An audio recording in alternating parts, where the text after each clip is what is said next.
Okay, well, let's make a start. Allow me to introduce myself and then introduce the people who will be sharing tonight on our webinar, The Necessary Revolution, Women Making Change in Nepal.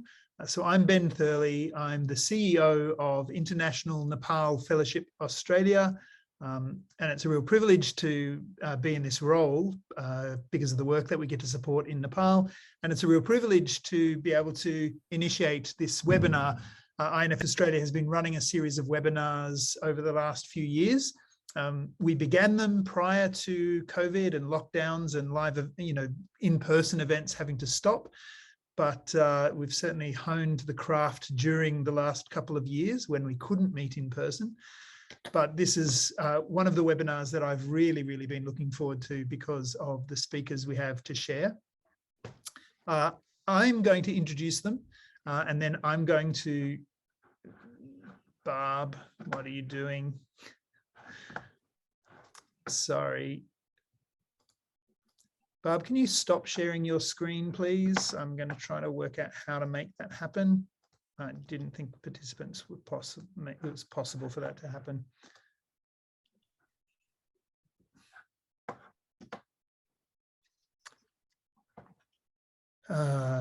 This was a little bit of poor security on my part. So Barb, Stace, can you stop sharing your screen? I'm going to work out how to make that happen while you're screen sharing.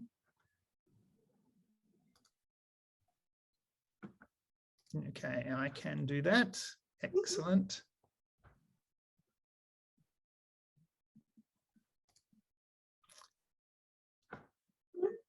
All right, we're going to have a few issues, no doubt, as we go, but hopefully we'll make it through.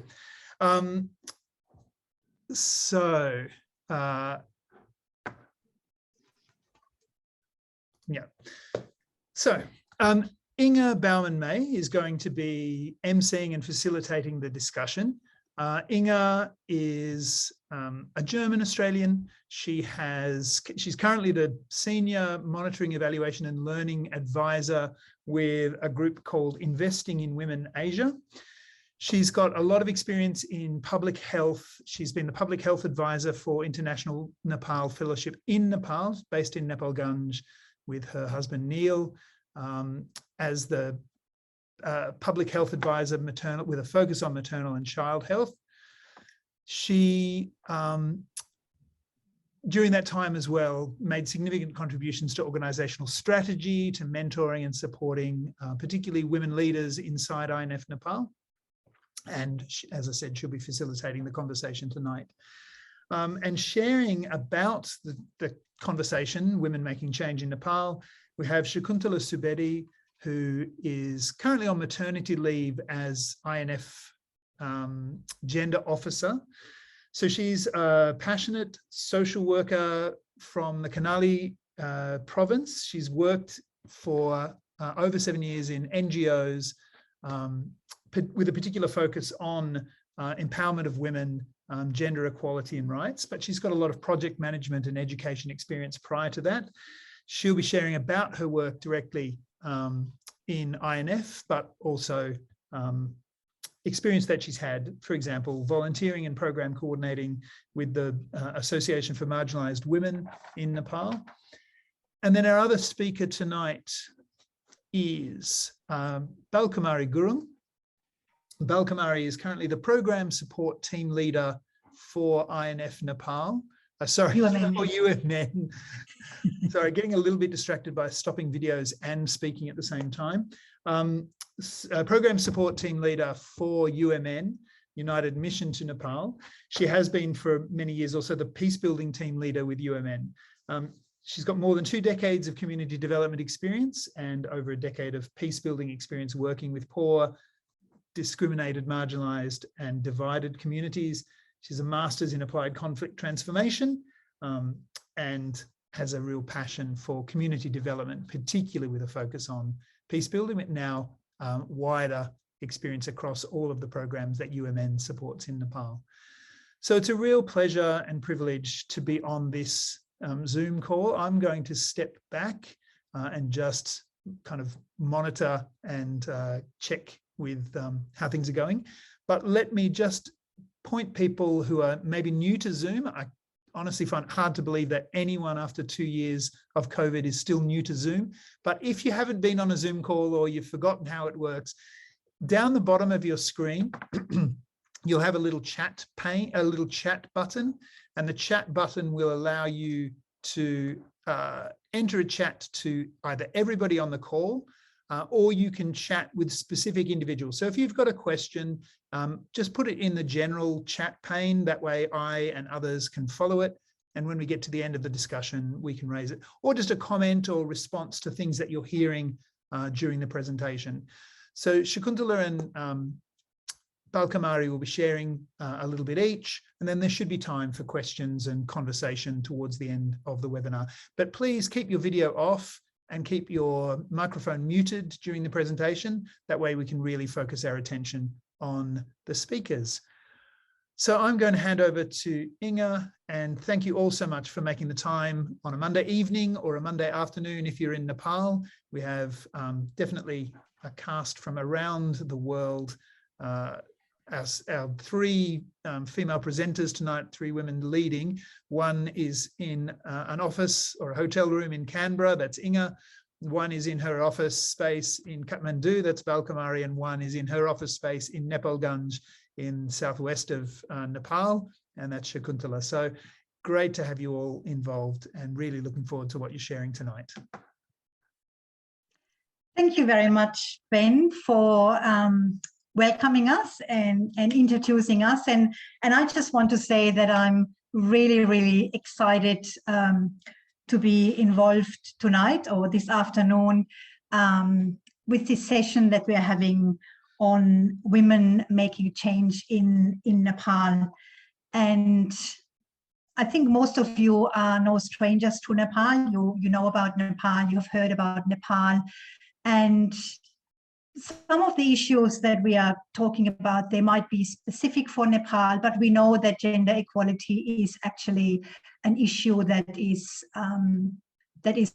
worldwide. And we also know now with COVID, with research, that actually the impacts of COVID-19 are disproportionately affecting women. And a lot of the progress that we have made within gender equality has actually been undone through this pandemic, and there is a lot of work ahead of us. I know that Kumari later on will talk a little bit, give us some data about Nepal and things, but I just thought I pick one very new report that's come out from the World Economic Forum, and that's the Global Gender Gap Report that's released every year, where globally, and at the moment there are 156 countries that are looked at, and the report looks at economic participation of women, educational attainment, health indicators, political empowerment, different factors together, and then comes up with a ranking. And Nepal at the moment ranks at 106 out of 156. So a lot of work still to do, but just to give you, just to compare that to Australia, Australia sits actually at 50 out of 156. So there's also still a lot of work that needs to be done in Australia. I think having this webinar with this topic, women making change, is very timely. And I actually didn't ask Ben whether the date was specifically picked, around this time. You might have noticed that all of us 3 presenters are wearing something orange today. And that is because at the moment we are in the middle of the 16 days of activism against gender-based violence. That is annually acknowledged, starts on the 25th of November on the International Day of the Elimination of Violence Against Women, and then runs for 10 days, runs for 16 days until the 10th of December, which is Human Rights Day. And in those 16 days, there are a lot of campaigns and a lot of individuals and organizations participate in that to really showcase what needs to be done or what they are doing to end gender-based violence. And I thought today, or in this webinar, we really want to focus on the actions and campaigns and work that's been done by individuals, by organizations like UMN and like INF, and look at some of those really positive examples, some of the work, some of the challenges, but also some of the progress that is made in that area. So I'm very excited, as I said before, to be part of this. And we'll first hear from Shakuntula. And I have to say that I actually shared an office with Shakuntula for 2 years when I was based in Nepal. We sat in the same office. We worked every day together. And we also, in 2019, together went to Canada to the Women Deliver conference, the biggest world conference of gender equality, and that was a very special experience that we had together. And I think that for both of us really kicked off or strengthened our passion to work in that field. And I'd really like to hand over to you, Shakuntula, now. We're looking forward to your presentation. Thank you. Thank you. Thank you very much, Inge. Namaste, everyone. Let me share my screen.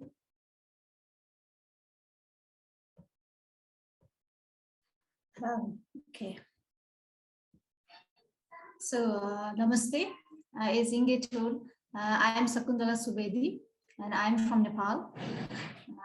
I'm honored and blessed to be part of this webinar, and really very thankful for the organizer, INF Australia, for providing me this opportunity. Today, I'm sharing some of my very personal experience and professional experience on how being a woman, how difficult it is to work, what I have faced, and what we are currently doing to make some changes in the communities. So I want to start from some of my personal experience. So I was born and raised in Kumari province. You might have heard Kumari province is one of the least developed province of Nepal.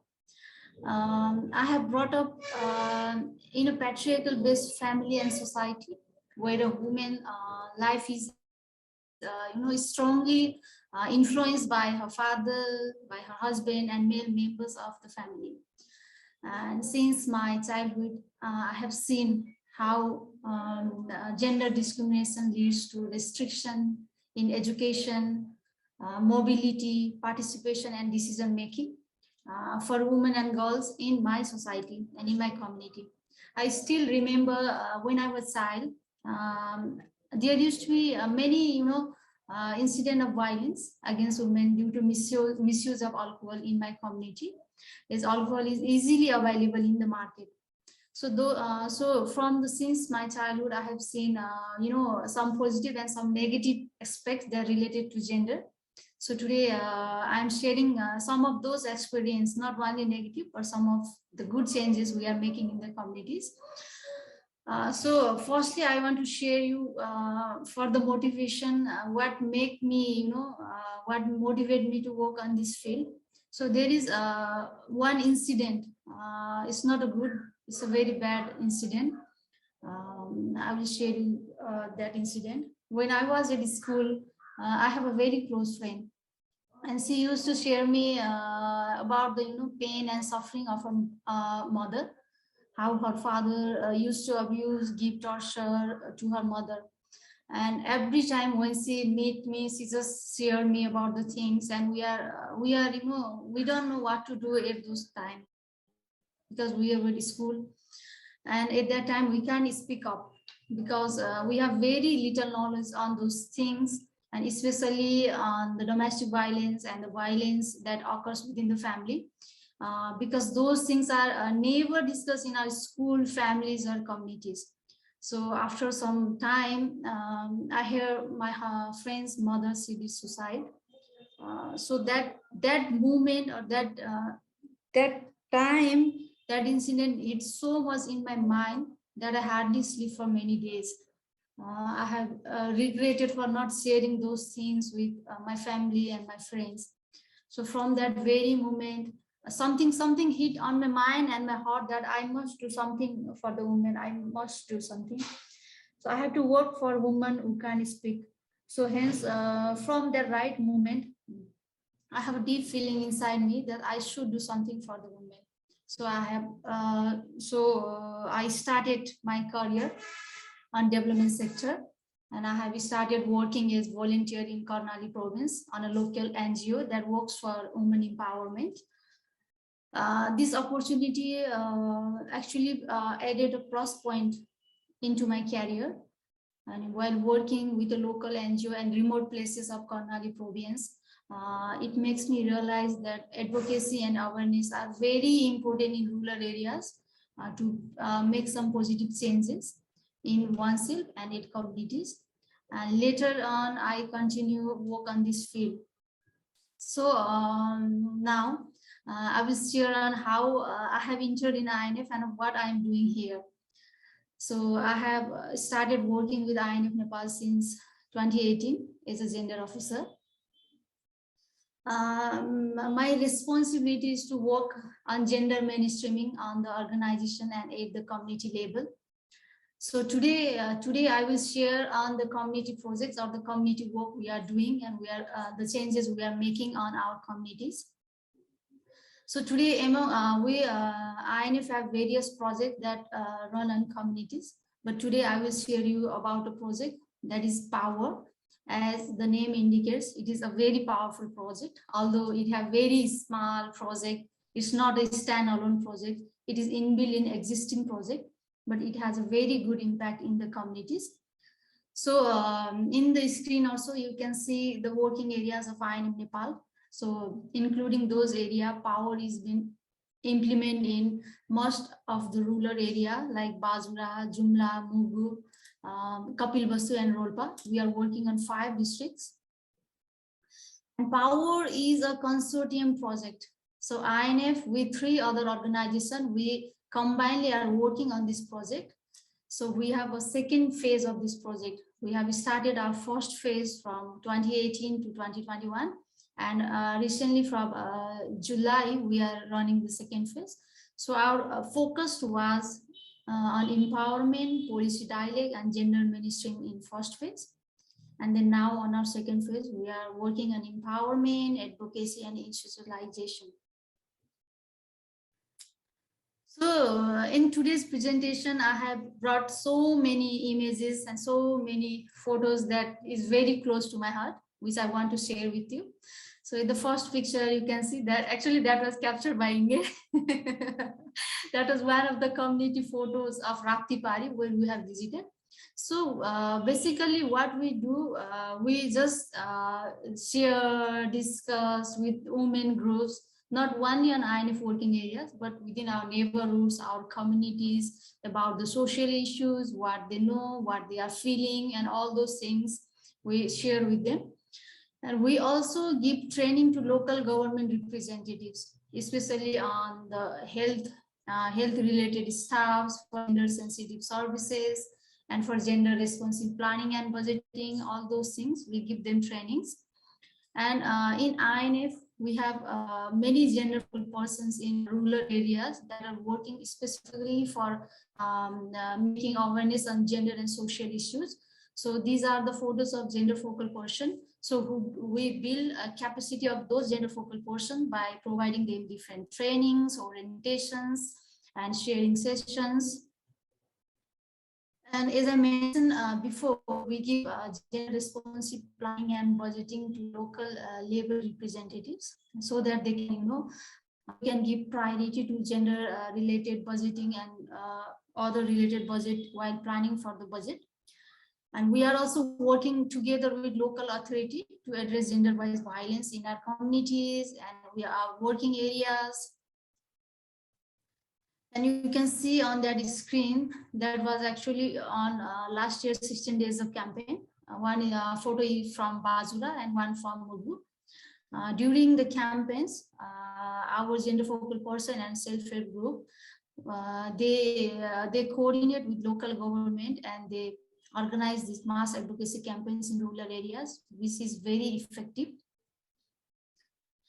We also have a regular coordination and collaboration with local and district level stakeholders. You can see on the photo, we give them trainings, we interact with them, we coordinate with them, we collaborate with them, and we work together to address all the social issues that we are facing.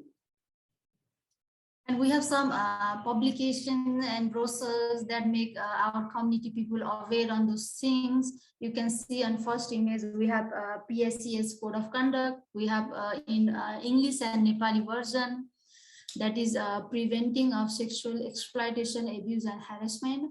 We orient our staffs and community members on sexual harassment and the places to seek support if anybody feels those issues. And we have some brochures on local language. We also have some promotional material, pens, badges and bags. We disseminate it to our communities as they are aware and they could raise their voice and they have knowledge on referral mechanism. So what are the changes made? So although the changes are not a very big changes, but yes, we are making change in our communities and in organization and in our families too. And as I have told you before, we have 310 very active gender focal persons, or we also call them human rights defenders in our community. Who are working continuously in making awareness and raising those issues. So last year, our gender focal persons and self-help group, they have identified 34 gender-based violence cases. And what we are doing we are making our communities aware, and we are just making them aware on the places to seek support. So what we are doing, we are identifying the cases and we are referring them to the relative authorities. We are not doing counseling, we are not giving them any legal support, but we are taking them to the places where they can find the support. And 28 advocacy campaigns are organized. These campaigns are organized by the gender focal persons and self-help groups. We just facilitate them, and they have done these campaigns with the coordination with local government and like-minded organization. And we have given 88 local representative training on gender responsive planning and budgeting. And as a result, 3 of the local government, they have increased their gender-friendly budget this year. So it's a positive change for us. And we have increased in men participation. It was a learning for us, because when we select gender focal person, it was on our mind that we should select only women. So we have selected women, all the women, but later we have realized that we should take men side by side if we really want to work for gender equality. So now we are involving more men in our activities, in orientation, awareness, all those sessions. We are partly increasing in men's participation. And you can see on those pictures also, we have, although not equal number, but we are increasing the number of male in our every activities. So these are the human rights defenders or gender focal persons of our working areas. You can see the names on those photos. Although we have many gender focused persons, I have kept some of those pictures. And there are many stories to share with you, but today I have taken one story. So you can see women pressing to ban alcohol. So actually it is a story of Jumla. So the lady on the left, she is Santu Kulal, a Dalit woman activist, gender focal person of Jumla. So Jumla, you might have listened or you might have Googled the major cause of violence at Jumla is alcohol consumption. As it was not illegal, people are free to buy and consume alcohol, and they beat their wives and other family members. So alcohol consumption is a major cause of violence at Jumla. So after we form the groups and after we select the gender focal person, we give them training, orientations on those things.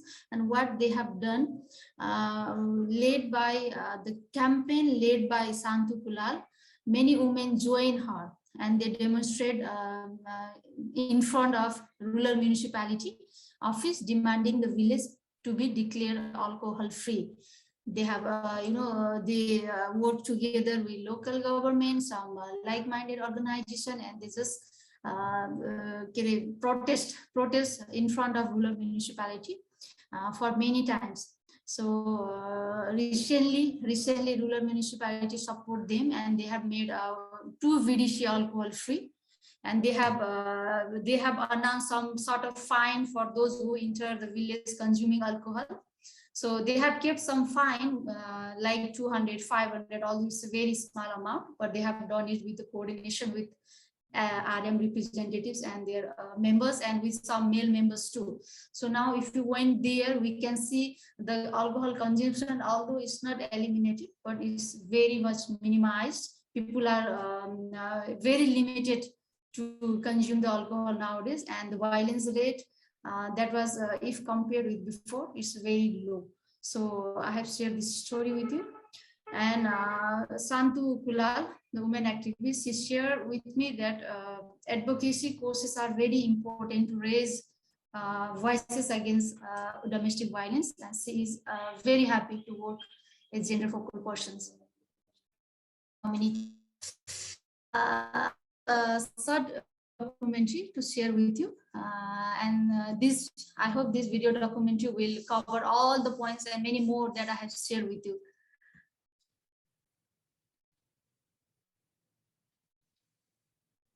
Just a minute.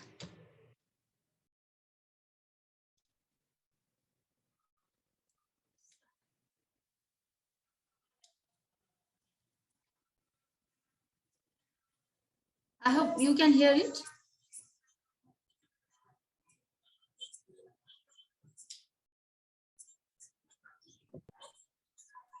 It's not yet shared on the screen, Shakuntula.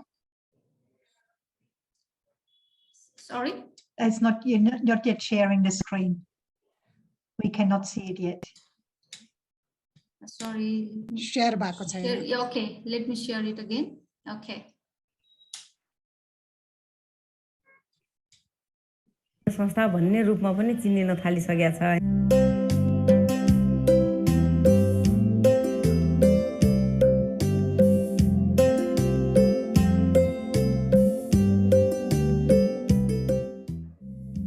Constitution of Nepal 2015 has ensured women's rights as fundamental rights.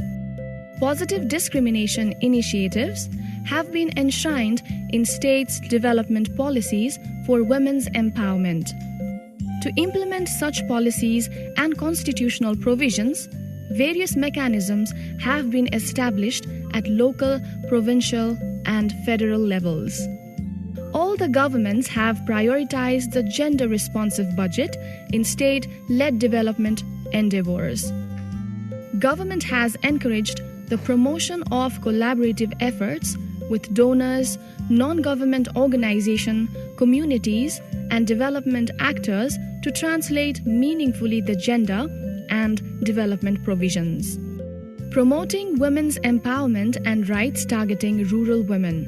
Power Project is one of the similar initiatives implemented in 18 districts of Nepal since 2018 to 2021, which aims to support the women empowerment process. With assistance from Australian Aid, Australian Lutheran World Service, ADRA Australia, Caritas Australia, and INF Australia through this project LWF, Caritas Nepal, International Nepal Fellowship, ADRA Nepal, and along with local government and partner organizations have currently been working together with the aim to support women empowerment. Through this effort, some positive changes have been realized in the project sites. मेरो सोचाइमा जान्छ त्यही जग्गा पनि बेच्दिएपछि म चाचार गरेर छोराछोरी लगेर कता जाउँला के गरौँला भनेर सोचेर यहाँ आउँछु। उहाँकै साथमा हामी चाहिँ जहिले पनि छौँ।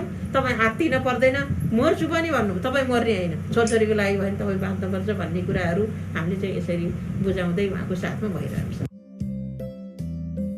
Geographical remoteness and social diversity is one of the identities of Nepal.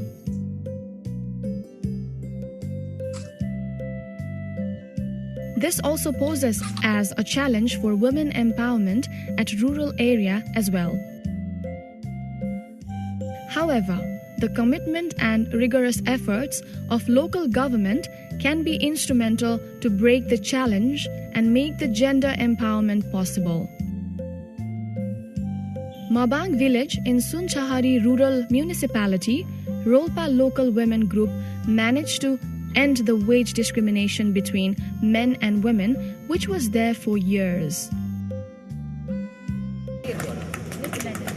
नमस्ते सबैजनालाई। छिमेकमा काम गर्यौँ भने छोरा मान्छेले चाहिँ अब 500 रुपैयाँ धेरै खायो भने छोरी मान्छेले चाहिँ 250 रुपैयाँ दिने गर्थे।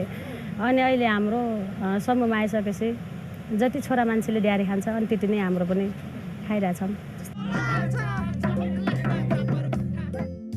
Just like there is diversity in religious, cultural, and geographical aspects, there is also discrimination associated in question related to gender as well. Many authentic works have been done by communal organization to address such question. This has led to long-term solution for such problem through participatory organizational basis. हामीले नगर स्तरीय छ हैन एउटा सञ्जाल छ अनि यसले directly गाउँमा गएर त काम गर्न सक्दैन नि त त्यो वडा स्तरीय सञ्जाल मार्फत फेरि नगरपालिकामा आउँछ उसको प्रकृति हेरिकन अनि अब वडा नगरपालिकाले नै त्यसलाई सल्भ गर्न सक्ने छ भने नगरपालिकामा न्यायिक समिति मार्फत पनि जान्छौं अब त्यसले गर्न सक्दैन फौजदारी अभियोग जस्तै छ भने अब कुटपिटको मामला छ भने हामीले फेरि इलाका प्रहरी कार्यालयमा रिफर गर्छौं सर। यो हिंसामा परेका महिला दिदीबहिनीहरु आउनु भयो भने उहाँलाई चाहिँ एउटा उहाँले पाउने न्यायका दायराहरू के हुन् उहाँले के गरेपछि न्याय पाउनुहुन्छ भन्ने खालको कुराहरु उहाँलाई सिकाउँछौं र उहाँलाई एकचोटी काउन्सिलिङ गरेर हुन्छ भने हाम्रो समुदायमा हाम्रो प्रत्येक वडामा मेलमिलाप केन्द्र पनि छ हैन अनि त्यो मेलमिलाप केन्द्र मार्फत पनि हामी अगाडि बढ्न सकिन्छ भन्ने खालको कुराहरु सिकाउँछौं। The Power Project has started goal-oriented efforts to address the question of gender discrimination by collaborating with local government and the community at the policy level. Accordingly, local partner organization and cooperative organization collaborating with Power Project have systematically transformed their staffs and executive committee to be more inclusive and gender sensitive. Sir अब महिलाहरुको 33% भन्दा नि अझ बढी छ हाम्रो कर्मचारी स्टाफलाई हेर्नु भने हैन हाम्रो महिलाहरु धेरै हुनुहुन्छ हैन सहजकर्ताहरु पनि हाम्रो फिल्डमा 3 जना हुनुहुन्छ 1 जना मात्रै पुरुष हुनुहुन्छ हाम्रो एकाउन्टेन्ट पनि महिला नै हुनुहुन्छ हैन हाम्रो चाहिँ अब उता बोर्डमा हेर्नु भने की पोस्टमै चाहिँ हाम्रो महिला नै हुनुहुन्छ हैन यसको फोकल पर्सन पनि महिला नै हुनुहुन्छ हैन। All the development activities initiated by local government have been aligned to the government's policies and programs. This initiative has contributed to strengthen the gendered development policy of the government and its implementation. This multi-faceted partnership among local government, local people's representative, partners organization, and community has created awareness regarding women's empowerment. समय-समयमा यसलाई अब पुनर्जागरण गरिरहनु पर्छ अब भनेपछि अब समाजमा यस्ता झैझगडाहरू हुने गर्छन् र हामीहरूले पनि के गर्नुपर्छ भनेपछि समय-समयमा यस्ता बहसहरू समाजमा बसेको बेला दाजुभाइहरू भेट भएको बेलामा त चलाइरहनु पर्छ नत्र त फेरि नराम्रो आइहाल्छ फेरि। Victims suffering from gender-biased violence have been assisted instantly by providing protection, shelter, and livelihood. अब हामी संवैधानिक निकाय कहाँ छ महिलाहरुलाई कहाँबाट हामीले उद्धार पाउँछौं त यस्तो हिंसाबाट कहाँबाट उहाँहरु उकासिनुहुन्छ भनेर हामीले निकायहरु खोज्छौं महिला सञ्जालहरुबाट कोही पुरुषहरु मैले गल्ती गरे भनेर महसुस गरेर लिन पनि आउनुहुन्छ त्यही नआएको भरे परिवारलाई जिम्मा दिएर त्यसरी हामीले घरसम्म पुर्याइदिन्छौं र मिलोमतो पनि भएको छ धेरैको। Local government is closest to public as it listens and solves the problems of public instantly. Local government's effort in drafting and implementing the policy has been instrumental in transforming lives and empowering women. हाम्रो जेसीबीसी policy पनि हामीले तयार गरिसक्यौँ यो सर्वोदय नगरपालिकाले अनि त्यसपछि लैंगिक समानता र सामाजिक समावेशीको लागि प्रतिबद्धता पत्र पनि हामीले तयार 8 बुँदे सहमति गरेर सिग्नेचर गरेर प्रतिबद्धता तयार गरेका छौँ र लैंगिक हिंसा मुक्त देश निर्माण गर्ने सर्वोदय नगरपालिका प्रतिबद्धता भनेर हामीले गत वर्ष 76 सालदेखि नै त्यो प्रतिबद्धता गरेर हामी त्यो अभियान लिएर अगाडि बढेको अवस्था छ र सर्वोदय नगरपालिकाले हरेक गर्ने क्रियाकलापमा लैंगिक समानता र लैंगिक हिंसा हुन नदिन सोचबाट नै अगाडि बढिरहेको छ। हामी भारतसँग जोडिएको गाउँपालिका अलिकति आदिवासी जनजाति मधेसी मुस्लिमहरूको अलिक बाहुल्य भएको ठाउँ तल विपन्न वर्गहरू धेरै बसेका ठाउँमध्ये हाम्रो पालिका पर्छ। त्यसलाई अब सशक्तिकरण गर्नको लागि हामीले चाहे त्यो तालिम मार्फत होस् चाहे उहाँलाई कमसेकम गरिबीबाट मुक्त गर्नको लागि विभिन्न कार्यक्रमहरू होस् यस्ता कार्यक्रमहरूलाई हामी गत वर्ष पहिलो वर्षदेखि गर्दै आएका हौँ र अहिले पनि अब बजेटलाई अब ठ्याक्कै त्यो नियम एनलाई हामी नाग्न सक्छौँ त्यही नियमलाई टेकेर नै हाम्रा कार्यक्रमहरू अगाडि बढाएका छौँ।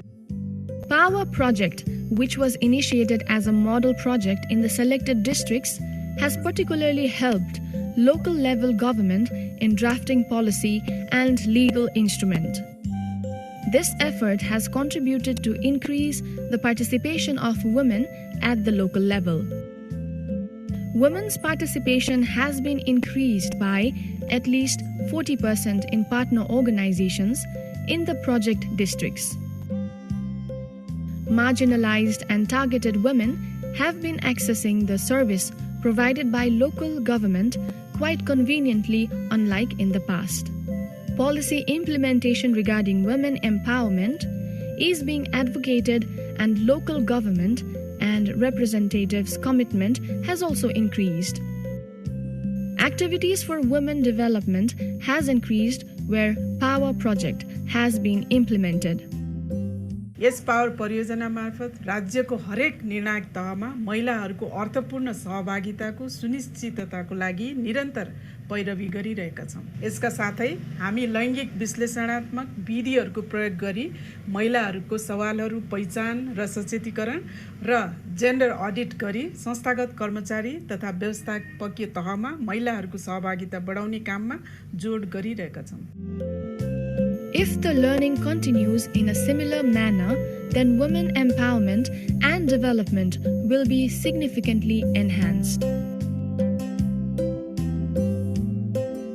Thus, continuity of the project is vital from legal, policy level, political, and communal level to make it sustainable. For this to happen, organization and community working at the moment need to continue their effort, while local government needs to play the role of leader and guide it to make it sustainable.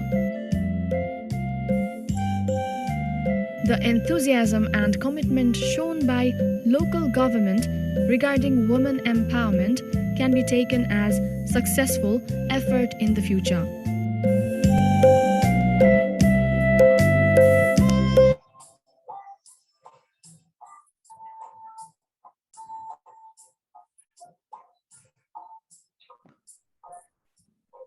Thank you so much.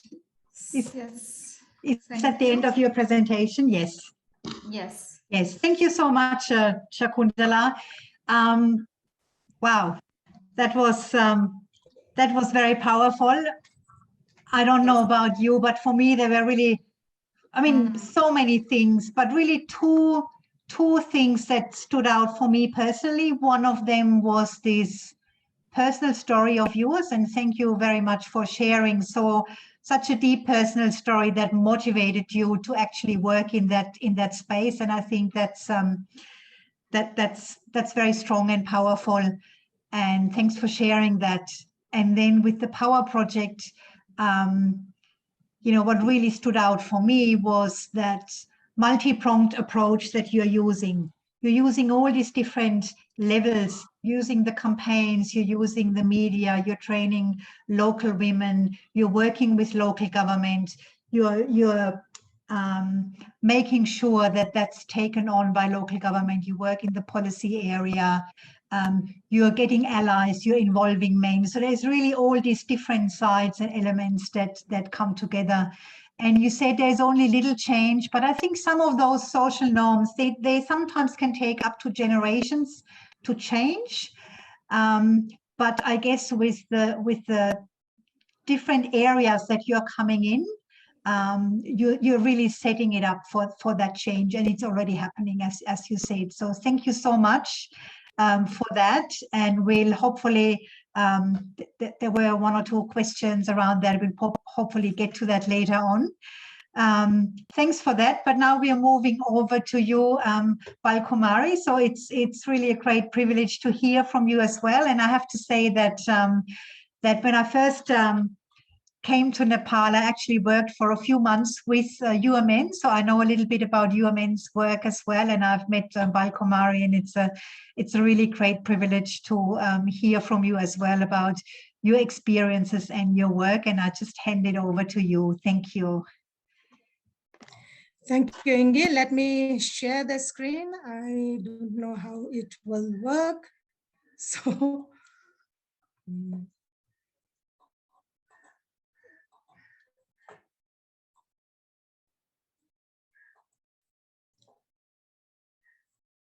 Okay, how do I, let me take it to a, can you see it in a presentation mode? Not yet. We can see your screen, but not yet in presentation mode. Okay, let me try again. You just go up to slideshow there. Yeah, that's it. Click on that. That should.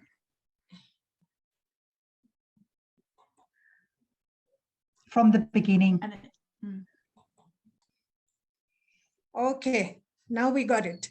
If you want to move over where it's to the left at the top where it says from beginning, it might then show just the whole presentation. Yeah, it is. This is my first slide. So can you see now? Yeah, but if you just go to, we see you're not yet in presentation mode. If you go to up the left corner up the top where it says from beginning.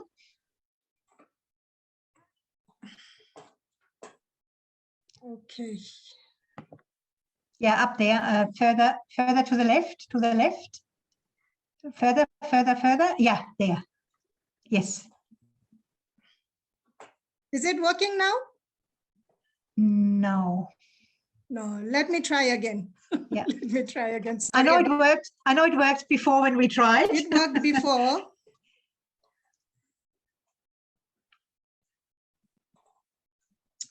Sorry.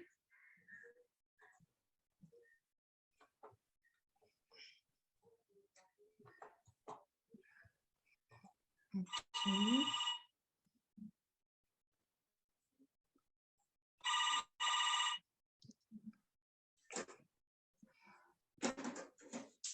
Okay. Mm-hmm.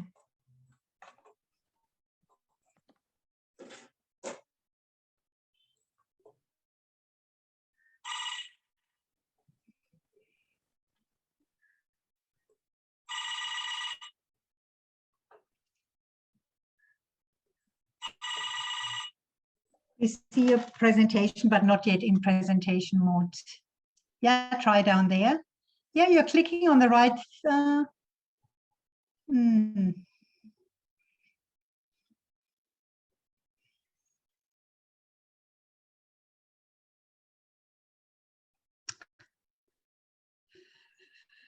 Sometimes you have to get it on the right mode before you share screen. So you need to get it right on your computer. Ah, there it is. Oh, yeah. It's gone again. If you get it up on your laptop and then share screen, it might work.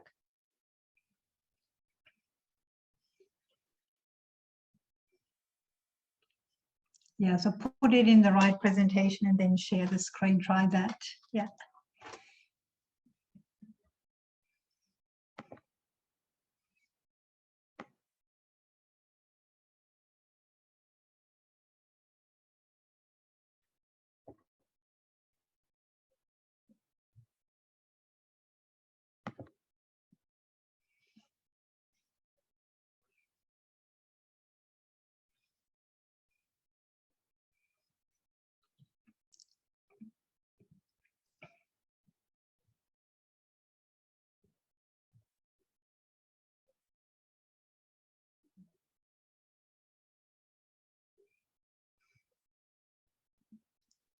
Sorry about this technical glitch. Is it working now? We can see your notes. Okay. I'll show another one without the notes. That's fine.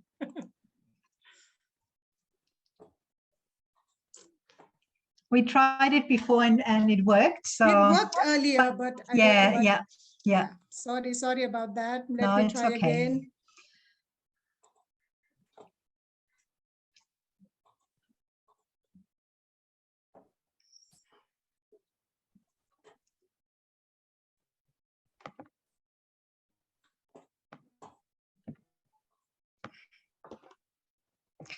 Maybe while we are waiting, Shakuntala, I just wanted to say that there was one question that you can maybe think about for later when we come to question that was around, you told us about male engagement and how you learned that it's important to involve men, and somebody wanted to know a bit more about that, what difference it has made. So you can start thinking about that. Yeah, just use this one. If it doesn't work in presentation. Is it working now? No, No. we can see your screen. So maybe if you make the picture of the slide a little bit, but it seems to try to do the right thing, I think. Yeah, it is showing bigger in my screen, but I don't know why it is. Okay. That's working now. That's working now, Kumari. I think we can work with that. Oh, that's yeah, fine. That's it's good. on slide mode now. Okay. Okay, sorry about this. Let me start again. So I have also a couple of video clips. If the sound doesn't work, apologies, but they are. I will summarize it later. So thank you to Ben and INF Australia for giving me the opportunity. I have seen some familiar names over the screen here. So it's a privilege to share about women as change agents from the work experience that we have. And my presentation is also similar to what Shakuntala ji has shared, but in a different way.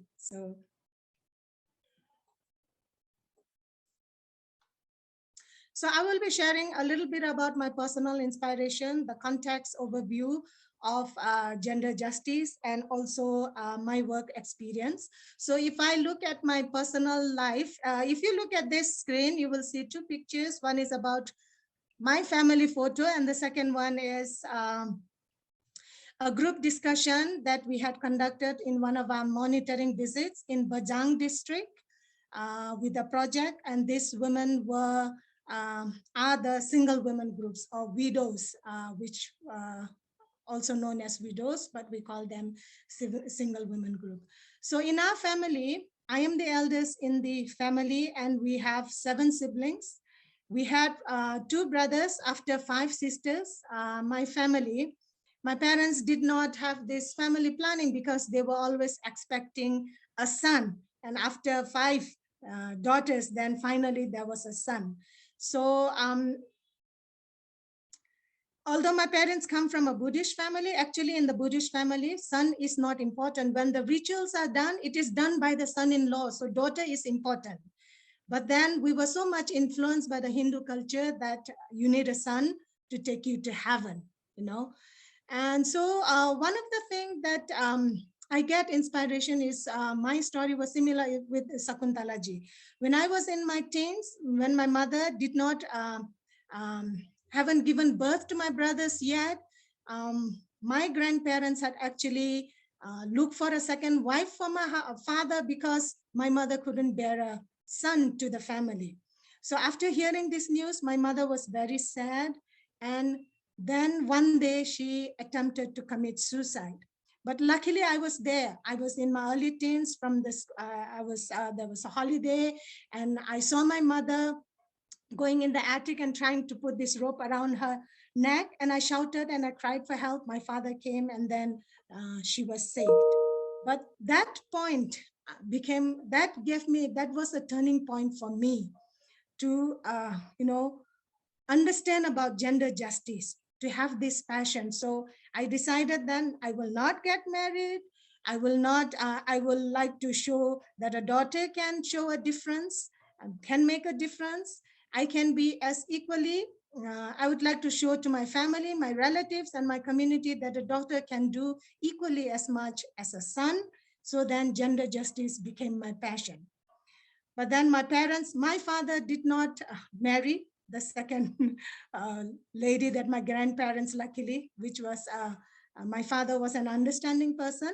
He did not marry, but then both my parents had this, the burden of having a son. So he did a lot of social development work, and thinking that he supported, contributed to the school building, he contributed to the roads construction, and then for 2 days he walked without speaking to anyone to Ghandruk, and there in the jungle there is this god that if you request for a son, that God will give you, and he did that.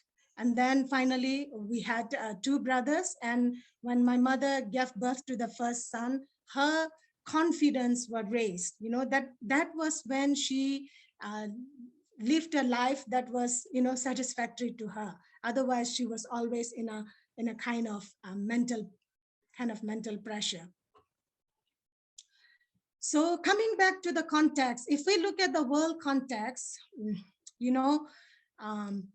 there's the violence. At least 1 in 3 women have faced physical violence, physical or sexual violence in at least once in their lifetime. We know that women cover half of the world population, but only 25%. Only I have to look at, I can't see this clearly as well. Okay, only 25% are in the national parliaments, 36% in the local government, and 28% in the managerial positions of the world.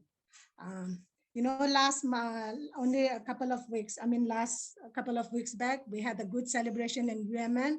We have an executive director, a Nepali and a female now, Dhanaji. So some of you might know that. Yeah, so coming to the Nepal context, there was this study done by the Nepal police for 3 years, and out of the crimes, out of the total crimes recorded, 40% of the crime were related to gender-based violence. Rapes, attempt to rape, polygamy, child marriage, witchcraft, all those things. And out of this 40%, 77% were related only to domestic violence. And if you see the analysis of crime based on the relationship, the gender and sexual violence, like 78% were conducted, those crimes were conducted that people that they know of, or acquaintances. And then, they know of, and 42% were related to more than 42%. Let me see my note. Yeah, more than 62% of the victims were girls. So the accused and offenders were male. And during COVID pandemic, there was also an increase in suicidal rate and rape cases. And there was this helpline opened by the National Women Commission. And in every 10 minutes, there was a call. And that call was either related with the violence, either to report the abuse, or also to seek for support of the abuses they have faced. So this is the situation in Nepal. And if we look at the church context, it is not different. We are not immune to the problem. We are part of the society, and we reflect what the society, we internalize and reflect what the society holds. So a couple of weeks ago, there was this webinar that I attended, introduction program on domestic violence in the church. And then they did a poll at the beginning of the discussion, and 88% of the respondents expressed that they knew someone who have been abused in the church. So the church, we have the problems in the church as well. And in 2020, I had an opportunity to conduct a training on transforming masculinities to the church leaders in Bajang. And I was amazed, or I was like surprised to see the problem within the church. So this, my involvement in this program helped me to see the violence against women faced by the Christian families. There was one family where the pastor and his wife was about to separate because their relationship with each other was not good. One was very dominating and another harbored hatred. There were other two participants, female single mothers rearing up a child each, and they were divorcees because they had been abused in the past and they divorced and led a single life. And there was another woman living with her daughters because her husband has married a second wife, practicing polygamy. And these all are church leaders within the community. So if the church is hurting, it cannot heal others. The church needs to be healed first. I would like to share about UMN, about a little bit about UMN work experience. UMN works in 3 provinces. If we look at the clusters are the field-based officers. We have in Bajang, Doti, the far west, Bajang, Doti, Mugu, Kapilbastu, Nawalparasi, Rukum. If all on the far western side, mid-western and far western side of Nepal. And we have 2 hospitals, one in province 5 and one in province 1. So the further you go, the further western part of Nepal you go, the further underdeveloped and issues are there on these areas. So taking a work experience, it's there's this project that we run from 2015 to 2019, and then it is about combating traditional harmful practices that are harmful to, traditional practices that are harmful to women and girls.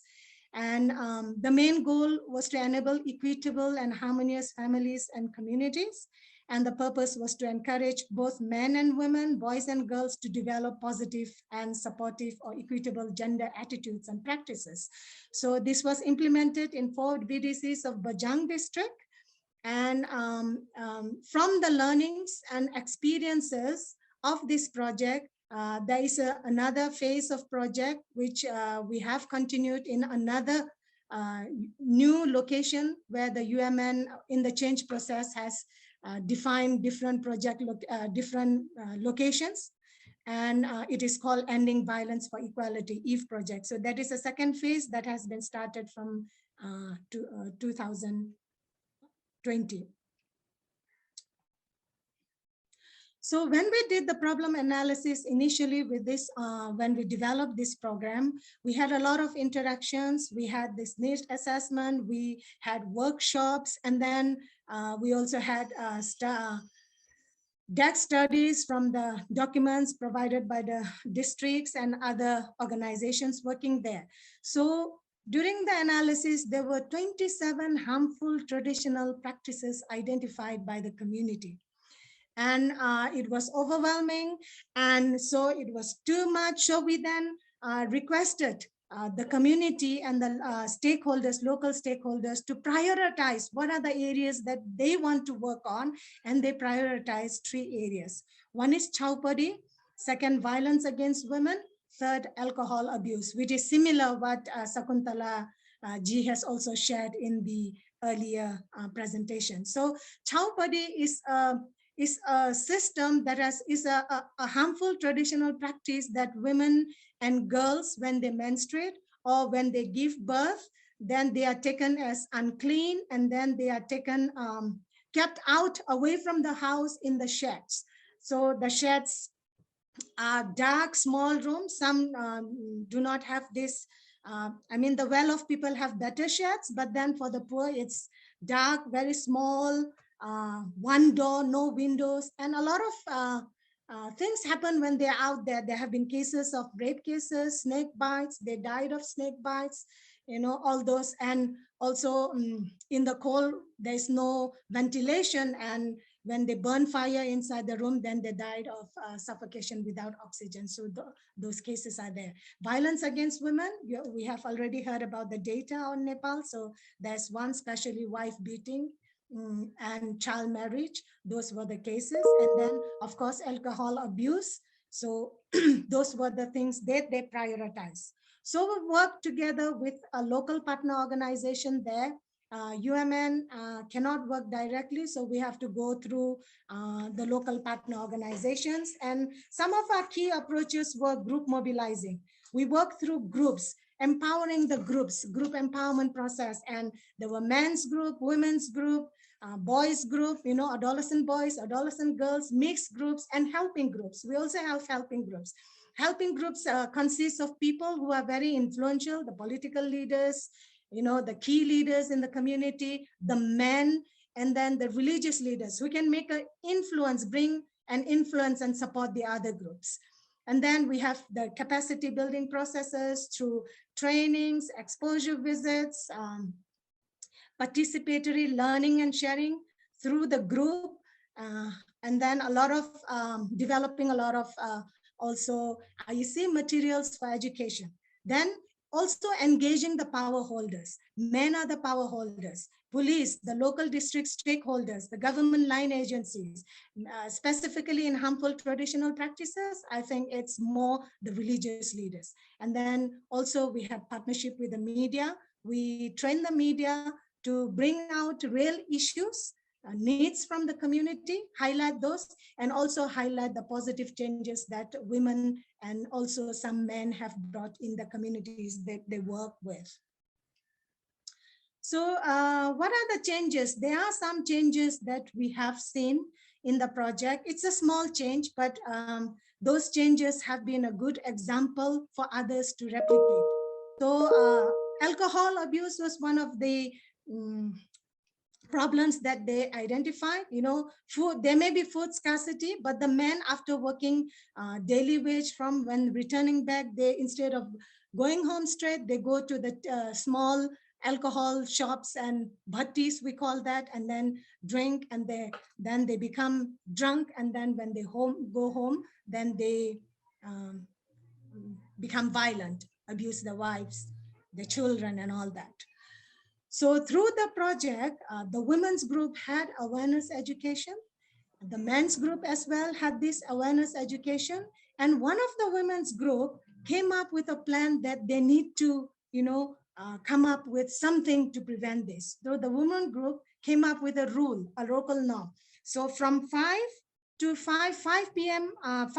in the morning to 5 p.m. in the evening, nobody can sell alcohol and nobody can drink alcohol. So if they find somebody, they have this connection, they work in coordination with the local rural municipality. So there was support from the rural municipality. So if they find someone drinking, then there is a fine, and that fine will be provided to the women's group for their other development activities.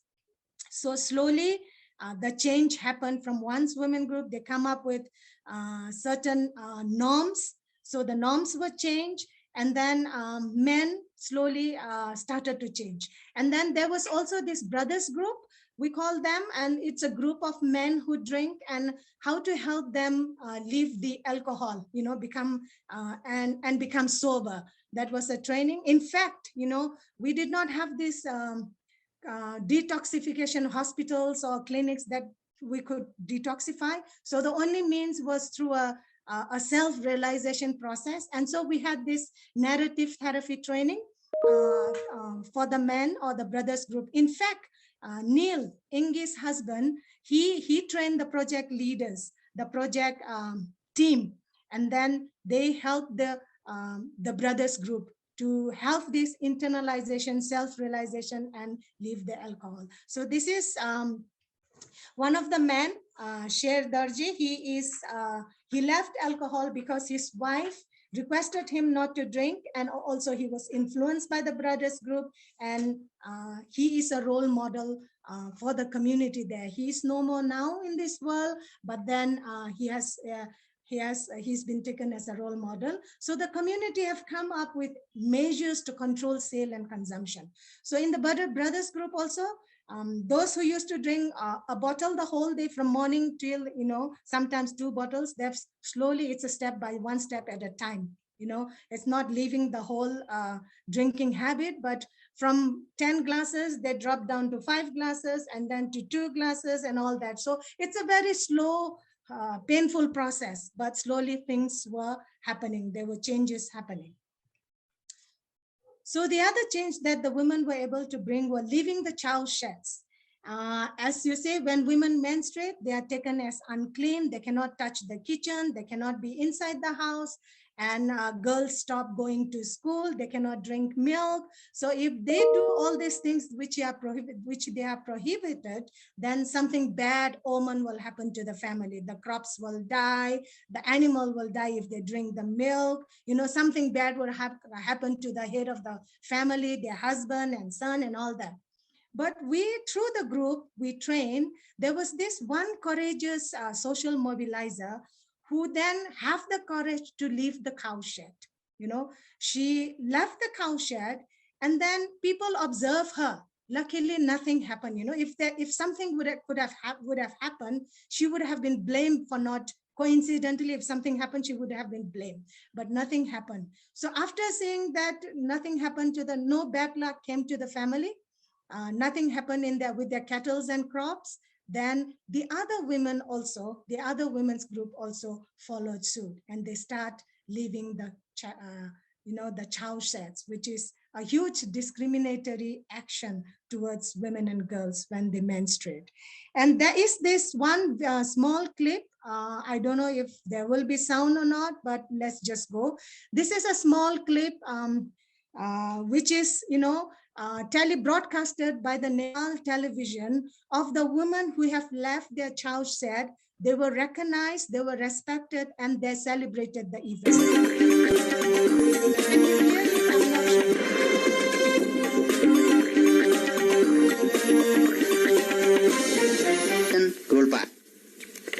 बझाङका दुर्गम गाउँमा महिनावारी भएका बेला छाउ गोठमा नबस्ने महिलाहरूलाई सम्मान गरिएको छ। सदियौंदेखि अन्धविश्वासको रूपमा रहेको छाउपडीको विरुद्धमा महिलाहरूको कदम साहसिक रहेको भन्दै 52 जना महिलाहरूलाई सम्मान गरिएको हो। सम्मानित हुनेमा तलकोट गाउँपालिका स्थित घट्टेबगर, बेडाल, मोभैरा, खाती गाउँ, नुवापानी, भाटगाउँ र सेरा गाउँका महिलाहरू रहेका छन्। अहिले पनि सुदूरपश्चिमका कतिपय जिल्लाका ग्रामीण क्षेत्रमा छाउपडी विकराल समस्याको रूपमा रहे पनि तलकोट गाउँका महिला भने साहसपूर्वक महिनावारी हुँदा घरभित्र बस्न थालेका हुन्। छाउपडी प्रथाका कारण शारीरिक रूपमा मात्र नभई सामाजिक, आर्थिक, शैक्षिक र मानसिक रूपमा समेत कमजोर हुनु परेको महिलाहरूको गुनासो छ। सबैतिर राम्रो भएको छ। हामी त नहुनेका भए नि उहिले हाम्रा दिनमा यसो पनि नै देखे। बाँकी समाचार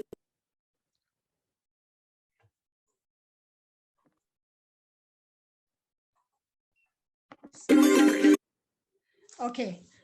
Then the other one is about violence against women is reduced. It's also a slow process, but when we did this final evaluation, there were incidents of violence reduced. These are 2 quotes shared by the women's group in Sunikot and by a brothers group member in Saint Pasala.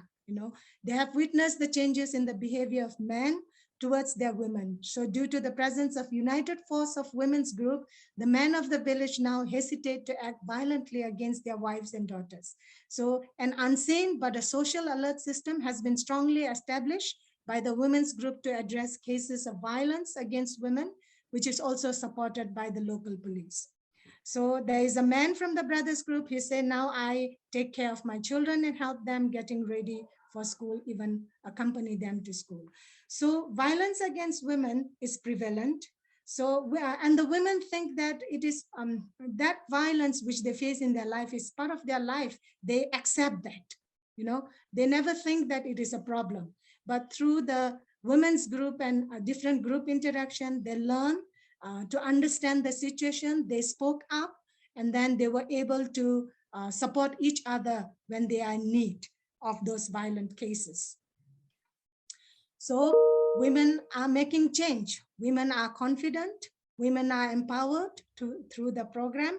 They have learned to speak for themselves. They have learned to speak for others. They have started taking care of their hygiene when they are during menstrual period.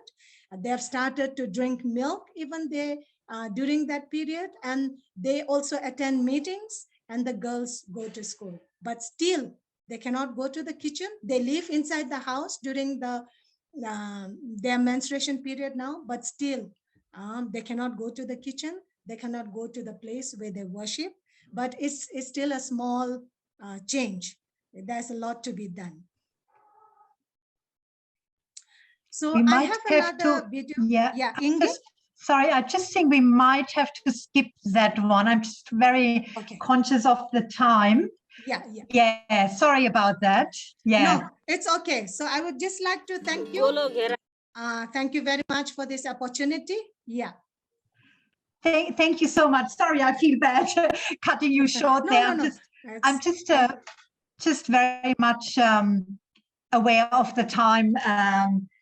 And I mean, I could listen to that for a very long time. And in fact, what really struck me is that you have a very similar story, like a personal story that really inspired you and motivated you to do that work. And when we talk about women making change, you are the women that are making change and working with other women to make change. And it was very interesting to hear from you as well how addressing those harmful cultural practices are actually also violence against women, and how you're working again with the women, but also with the allies, also with the brothers, with the men, together to address that. And I mean, I've been monitoring a little bit what has come through the chat here on Zoom, but also on the Facebook live stream, and a lot of positive comments. People, really being inspired by the way you do your work and by your personal stories and what you have shared. And we had a few other personal questions that we would have wanted to ask, but we've actually really run out of time. And maybe what we can do, Ben, is put a few of the materials together and email them out for people that are interested. And yeah, I would really like to encourage the two of you to read through some of the comments, how people have really felt inspired by you as women, but also by the work that you do. So thank you very much, Shakuntula and Kumari and Dere Dhanyavad. Thank you very much. And back to Ben. I don't have anything to add except my thanks, Kumari and Shakuntula, so much for what you shared from a very deep personal place and a very painful place. And then just from such a wealth of professional experience and insight as well. So much to reflect on and to learn. Really, really appreciate it. Thanks to everyone who was part of the conversation. We will be uploading these videos onto the website so people can view them later. And just, I will share some links by email to everyone who's part of it, so that you can find out more about the work that UMN does, that INF does, and if you choose to, you may be able to find ways to support that work. So good evening to everyone in Australia, good afternoon to everyone in Nepal, and thank you again. Thank you, and Thank you for this opportunity and bearing with us. Yeah. Bye. Thank you. Bye-bye. Bye-bye. Thank you very much.